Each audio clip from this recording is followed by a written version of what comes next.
안녕하세요, 구독자 여러분들. 저는 최근에 한국 여행 갔다 왔어요. 그래가지고 이번 한국 여행에서 좀 느낀 거 얘기해 드릴게요.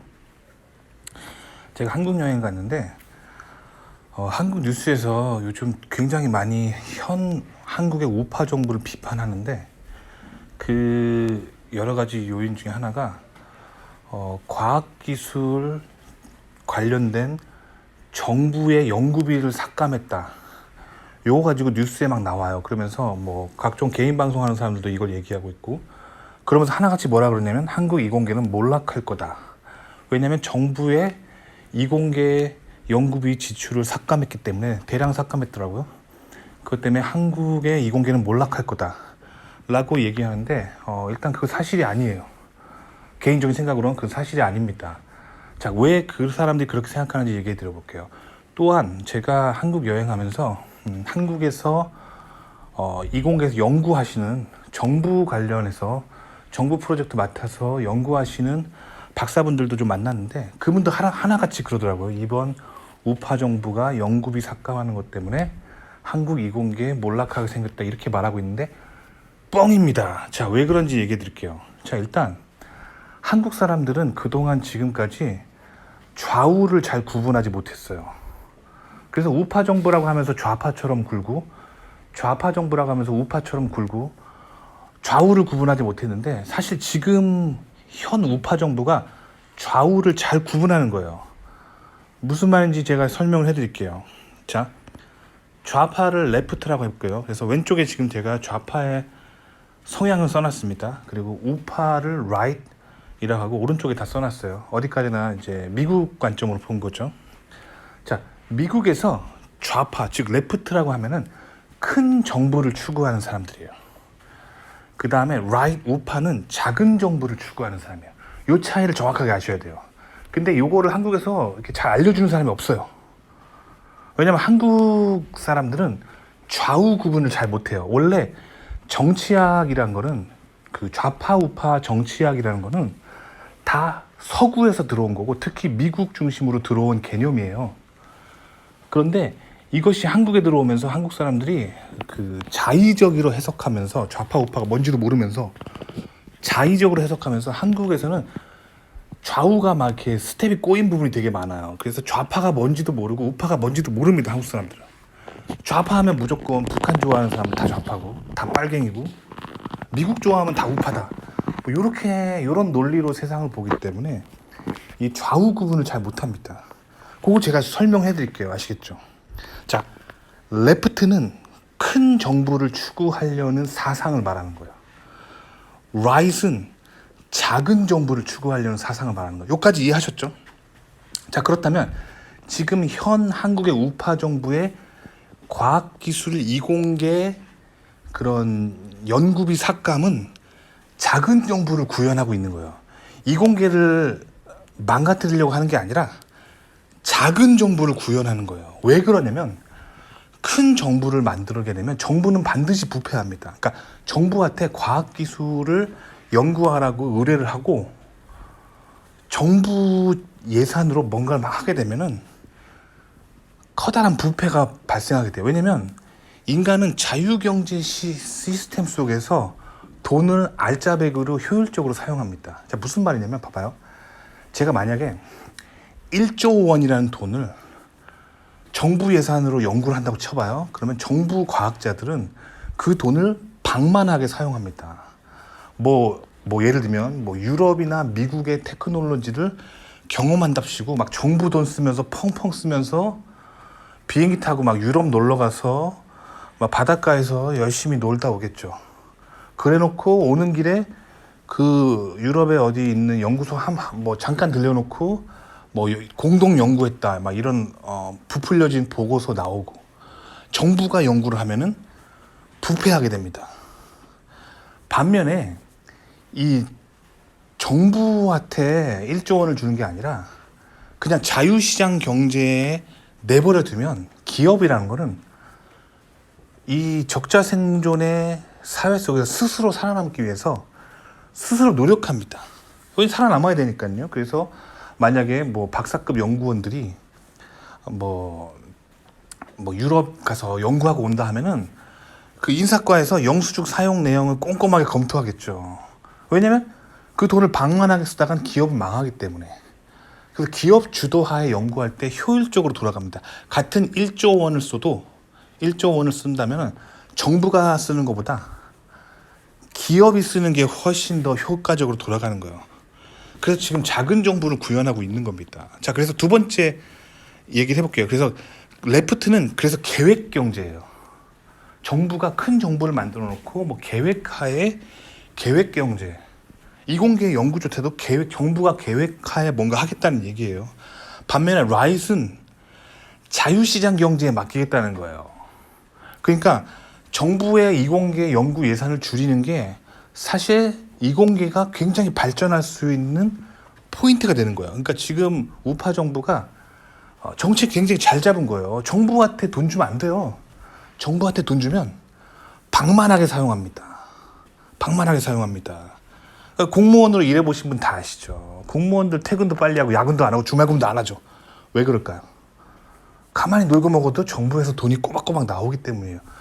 그런 식으로 이공계를 돌리면 안 됩니다. 그러면 폭삭 망합니다. 자유시장 경제에 맡겨야 됩니다. 자, 그래서 이제 세 번째 얘기해 볼게요. 그래서 레프트, 즉 레프트 사상의 아버지라고 할 수 있는 사람은 칼 마르크스죠. 유물론. 자, 그래서 칼 마르크스 사상의 핵심은 뭐냐면 신은 없다예요. 인간은 완벽한 존재이기 때문에 인위적인 시스템을 만들어 놓고 그 시스템을 인간이 잘 돌리면 유토피아가 이 세상에 구현될 수 있다라는 사상입니다. 근데 이 마르크스주의의 핵심은 뭐냐면 신은 없다예요. 신은 없다. 자, 근데 칼 마르크스가 유태인인 거 알죠? 유태인이면은 보통 유대교를 믿잖아요.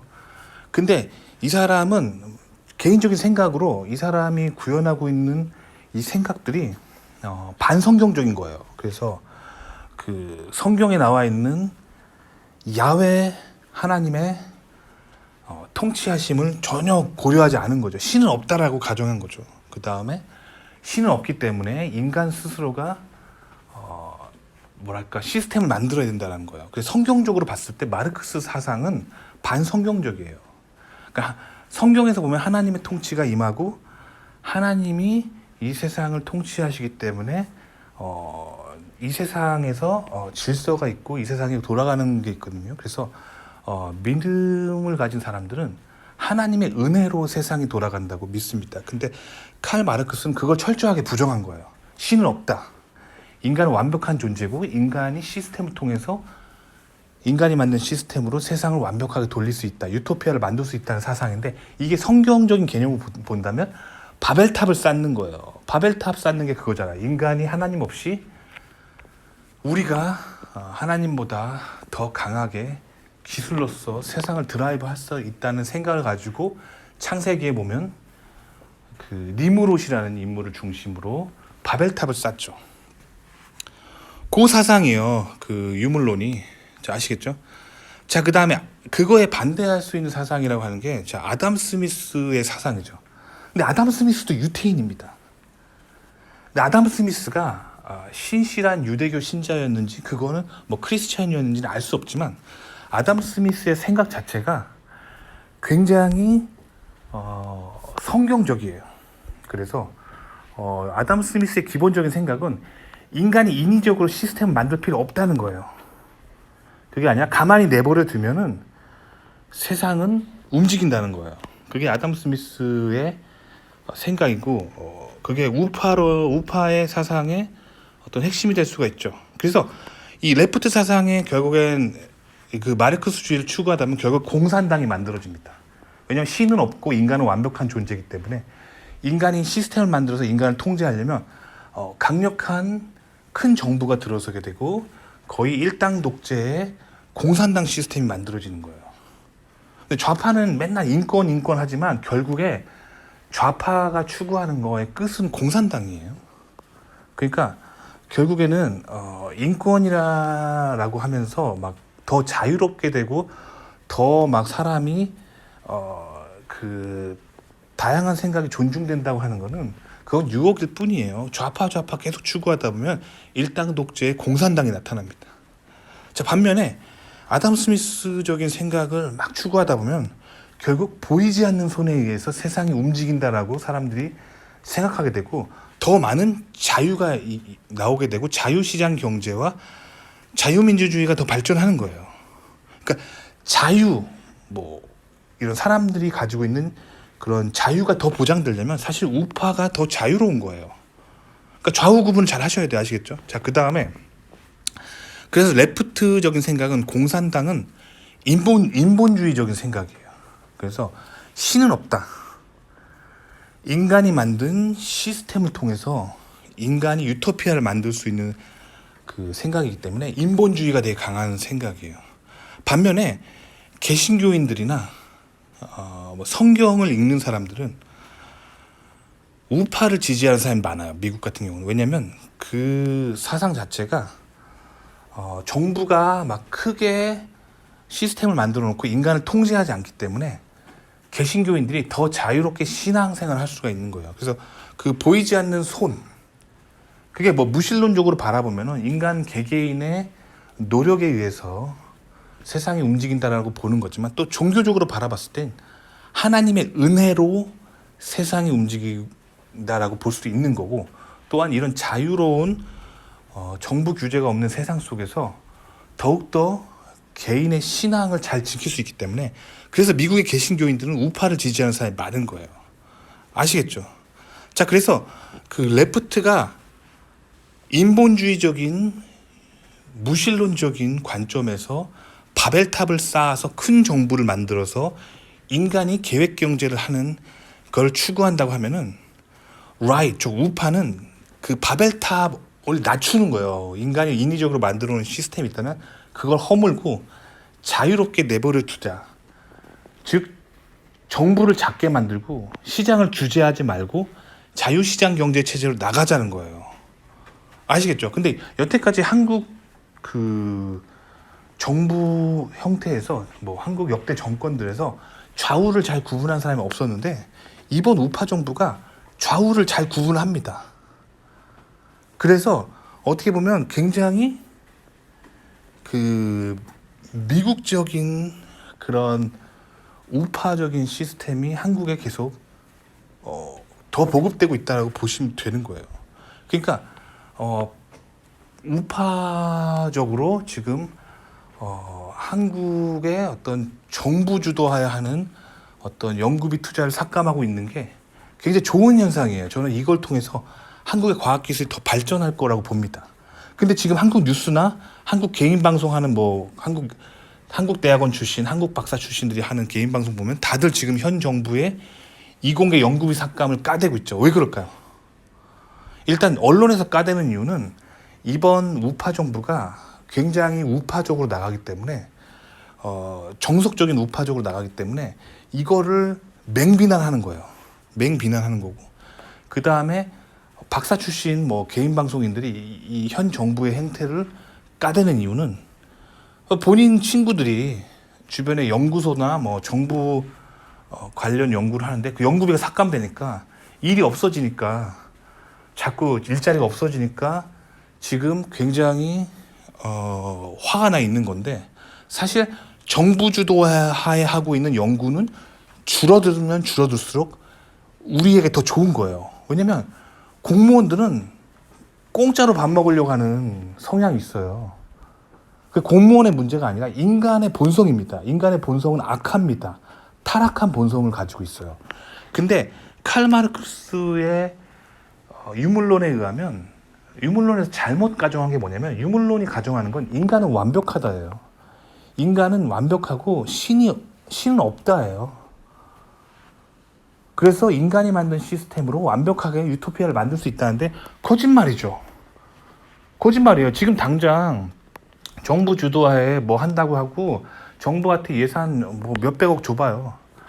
효율적으로 관리 안 합니다. 방만하게 관리하고 다들 자기들 개인적으로 막 여행 다니는데 쓰고 막 그러면서 거짓 보고서 쓰고, 그게 가능한 게 정부라는 것 자체가 원래 놀고 먹어도 꼬박꼬박 돈이 나오는 정부 주도하에 하는 그런 거기 때문에 그런 거예요. 그래서 큰 정부를 만들면 매우 비효율적입니다. 아시겠죠? 작은 정부가 좋은 거예요. 작은 정부. 작은 정부로 갈수록 뭐랄까 더더욱 효율적인 시스템이 나타나게 됩니다. 그래서 우파적으로 지금 한국의 이공계가 변화하고 있는 거예요. 그렇지만 정부 주도하에 뭔가 연구를 해왔던 사람들은 이게 너무 불만스러운 거예요. 그러면서 한국 이공계 다 망할 것처럼 개인 방송이 막 나오고 주변에서 막 그렇게 얘기를 하고 그 뉴스가 나오지만 저는 그렇게 생각하지 않습니다. 매우 아담 스미스의 보이지 않는 손 같은 세상으로 이공계가 돌아가고 있는 거예요. 좀 더. 그렇기 때문에 이공계는 더욱더 발전할 겁니다. 지금 한국을 드라이브하고 있는 최고의 이윤을 내고 있는 한국의 이공계 기관이 어디죠? 네, 반도체 회사예요. 그냥 개인 사기업들이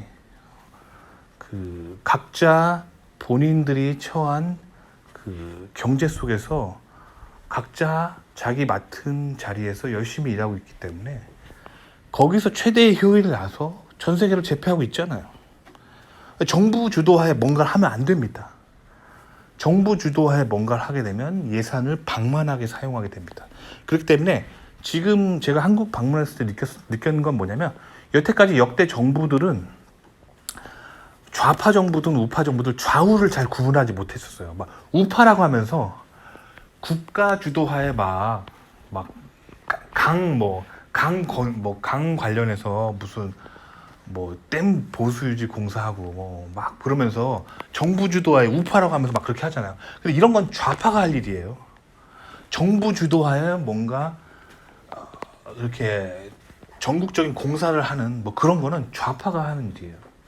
우파는 자유시장 경제가 잘 돌아갈 수 있도록 오히려 거꾸로 정부를 줄이고 정부 규제를 줄이는 게 우파가 할 일입니다. 아시겠죠?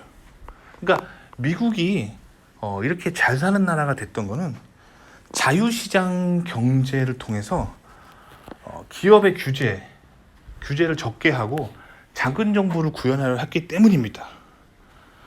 아시겠죠? 그러니까 잘 살게 되는 거는 우파일까요? 좌파일까요? 우파예요. 우파적으로 놔둘 때 시장 경제를 통해서 강해집니다. 오히려 뭐든 잘 되고 흥하게 되는 거예요. 그리고 좌파, 즉 큰 정부가 들어서면서 공산당 같은 큰 정부가 들어서서 일거수일투족 개인의 사생활을 감시하고 정부가 예산을 짜고 정부가 뭘 하겠다 하고 버젯을 짜고 정부가 하면은 결국 그게 큰 부패로 이루어지고 비효율로 이루어지고 그래서 다 망하는 겁니다.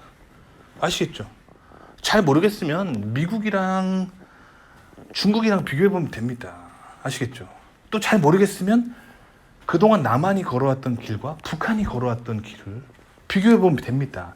미국은 보수 우파적인 시스템의 정점에 선 나라예요. 아담 스미스적인 나라입니다. 그래서 미국을 아담 스미스의 미국이라고 부르죠. 그래서 굉장히 미국적인 겁니다.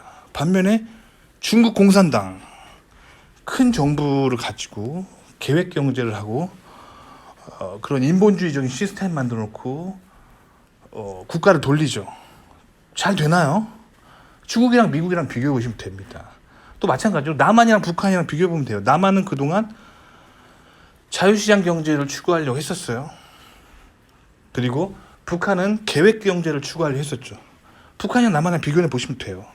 아시겠죠? 자, 근데 지금 왜 그렇게 지금 현 우파 정부를 미디어들이 그렇게 까대냐면 미디어가 다 좌파예요. 미디어가 다 좌파입니다. 개인적인 생각으로는 지금 미디어를 이끌고 있는 주류 세력들 40대 50대 요분들이 대학교 다닐 때 북한의 지령을 받은 간첩들이 대학가에 침투해가지고 이 사람들한테 사상교육을 굉장히 잘했어요. 북한식으로. 그래서 미국이 주도하는 자유시장 경제 체제는 매우 미국의 침략자적인, 미국의 제국주의적인 그런 생각이고 지금 아시아를 제국의 식민지로 만들려고 한다라고 거짓 선동하면서 그거에 많이 넘어갔어요. 그래서 지금 40대, 50대 그 소위 말하는 운동권 세대들은 굉장히 삐딱한 생각을 가지고 세상을 보고 있어요. 그렇기 때문에 그들이 내놓는 뉴스는 굉장히 삐딱합니다. 아시겠죠? 자, 그렇기 때문에 지금 사실 현 우파 정부의 정부 예산, 과학기술 예산을 줄인 거는 굉장히 좋은 거라고 저는 봅니다. 계획경제에서 자유시장 경제로 넘어가는 굉장히 좋은 것이고, 이게 매우 정석적인 우파적인 거기 때문에 지금 좌파들이 굉장히 긴장하고 있고 현 우파 정부를 맹비난하는 거예요. 아시겠죠? 지금 한국에 지금 제가 돌아가는 걸 보면은 진짜 남한의 간첩들 진짜 많다는 걸 느낄 수 있습니다. 왜냐면 이건 딱 누가 봐도 지금 우파 정부가 하고 있는 거는 한국의 국력이 굉장히 상승할 수 있는 좋은 전략들이 굉장히 많거든요. 근데 지금 우파 정권들이 뭔가 정책을 내놓으면 막 뉴스에서 맹비난합니다. 그만큼 지금 한국의 미디어에 간첩들이 활동을 되게 많이 하고 있다는 거예요. 간첩 아니면 혹은 간첩들에게 포섭당한 대학가에서 그 포섭당한 세대들이 지금 미디어의 주류를 이루고 있다는 거예요. 사실 그 사람들이 제 또래예요, 다. 제가 학교 다닐 때만 해도 보면은 학교 다닐 때 운동권에 사람들이 많았었거든요. 근데 보면은 운동권 사람들 얘기 들어보면, 소문 들어보면은 운동을 하려고 어디 모이면은 결국에는 북한의 주체 사상, 그거를 교육을 받아요. 그러니까 그걸 교육하는 사람들이 다 간첩이란 얘기죠. 왜 북한의 주체 사상을 왜 굳이 공부합니까? 왜 굳이 추종합니까? 이상하잖아요. 근데 결국 한국에서 좌성향으로 계속 가다 보면 결국 북의 주체 사상이랑 만납니다. 그만큼 남한에 간첩들이 활발하게 활동하고 있는 거예요. 그냥 순수하게 그냥 자신들이 그냥 하고 싶은 거, 뭐 그냥 조금 진보적이면 안 되냐, 조금 좌파적이면 안 되냐, 뭐 그 정도로 하면은 오케이예요. 근데 그게 아니야. 결국 한국에서 좌성향으로 깊이 들어가다 보면 북한의 주체 사상을 만납니다. 그러니까 그만큼 한국이 지금 간첩들이 많이 활동하고 있다는 거예요. 근데 이런 것들을 잘 감안하셔야 돼요. 미디어가 지금 굉장히 그 북한을 지령을 받은 그런 사람들이, 북한의 세뇌를 당한 사람들이 한국의 미디어에 굉장히 많다라고 보시면 됩니다. 그래서 지금 제가 정리해드린 좌파가 무엇인가, 우파가 무엇인가, 요거를 좀 잘 보시면 돼요. 이 한국에 이런 좌파 우파 시스템이 들어온 거는 다 그 미국 때문인데, 한국에 들어가면서 이게 굉장히 왜곡됐어요. 그래서 한국 사람들은 좌우를 잘 구분을 못합니다. 근데 좌우를 확실하게 구분하는 법 알려드릴게요. 성경적이면 우파, 반성경적이면 좌파예요. 그러면 왜 성경적인 게 우파냐 설명을 해드릴게요. 자, 작은 정부를 구현하는 거는 성경의 가르침입니다. 성경을 잘 읽어보시면 자꾸 인간이 막 큰 시스템을 만들고 하나님 없이 인간 스스로 뭔가 하려고 했을 때 그게 다 악으로 가는 그런 모습들이 묘사되어 있습니다. 성경을 보시면 아시겠죠? 그렇기 때문에 자유시장 경제가 더 성경적인 거예요. 계획경제보다. 아시겠죠? 그리고 아담 스미스적인 보이지 않는 손이 굉장히 성경적인 겁니다. 그리고 그 보이지 않는 손의 결국 의미는 하나님의 은혜로 세상에 돌아가기 때문에 인간이 막 시스템을 만들고 규제할 필요가 없다는 거예요. 그렇기 때문에 이런 사상 속에서 더욱더 그 성경적인 가치관이 꽃피우고 개신교가 더 잘할 수 있게 돼요. 그렇기 때문에 미국의 개신교인들은 대부분 보수 우파 사이드에 섭니다. 그리고 미국에서 좌파 진보에 쓰는 사람들은 이제 반기독교적인 사람들이 굉장히 많습니다. 아시겠죠? 요것만 좀 아시면은 미국의 좌우를 잘 구분할 수 있게 됩니다. 자, 그럼 제가 미국에 살다 온 관점인 제가 봤을 때 지금 우파 정부는 역대 어느 우파 정부보다 매우 정석과 같은 보수 우파적인 행보를 보이고 있어요. 그렇기 때문에 좌파들이 지금 그 어느 때보다 맹비난하는 거예요. 아시겠죠? 도움이 되셨길 바랍니다.